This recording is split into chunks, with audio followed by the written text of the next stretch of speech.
à propos du pèlerinage édition 2022. Au nom des évêques, je voudrais saluer tous ceux qui vont entreprendre cette démarche spirituelle, accompagnés par le SYMPEC, qui est l'organe qui organise le pèlerinage catholique, et tous nos partenaires associés.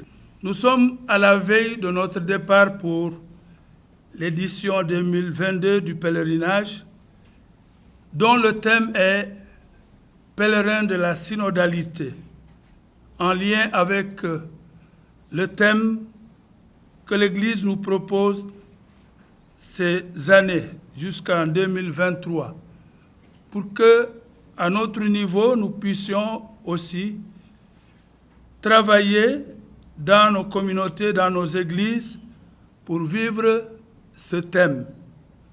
Alors, nous avons 350 pèlerins à accompagner au lieu saint de la chrétienté. Nous ferons progressivement la Terre Sainte, c'est-à-dire Israël, le berceau du christianisme.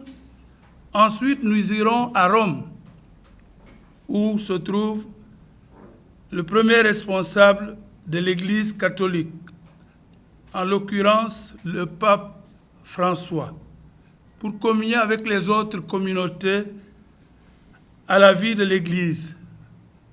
Ensuite, nous irons en France, à Lourdes, pour une dévotion mariale.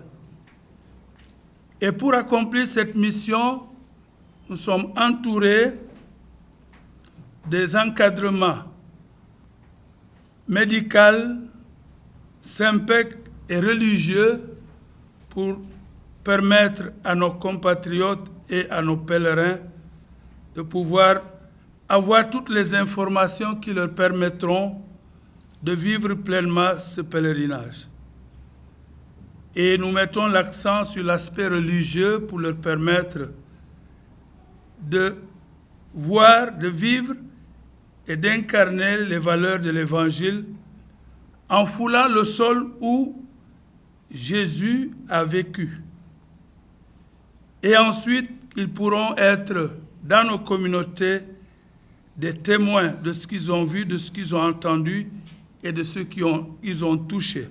Alors, comme nous sommes restés 2 années sans aller en pèlerinage à cause de la pandémie, il y avait déjà des candidats pèlerins qui étaient déjà enrôlés avec le billet qu'on avait donné à l'époque en 2020.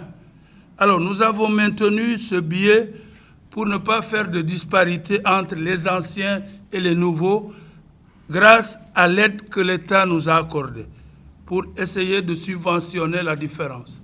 Alors, comme nous avons à traverser 3 pays, nous avons pris les devants pour conseiller nos pèlerins à se faire vacciner et à avoir un pass sanitaire. Parce que les informations que nous avons eues, la plupart des aéroports ou des pays demandent le pass sanitaire.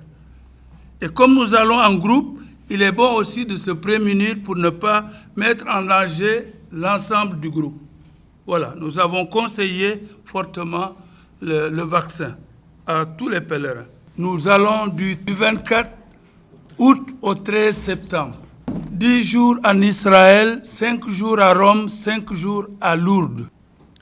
Alors, je voudrais souhaiter à tous un bon pèlerinage et à ceux qui restent ici de nous accompagner par leurs prières. Car le pèlerinage est l'aboutissement des efforts des uns et des autres pour permettre à l'un ou l'autre de la famille de pouvoir entreprendre cette démarche spirituelle.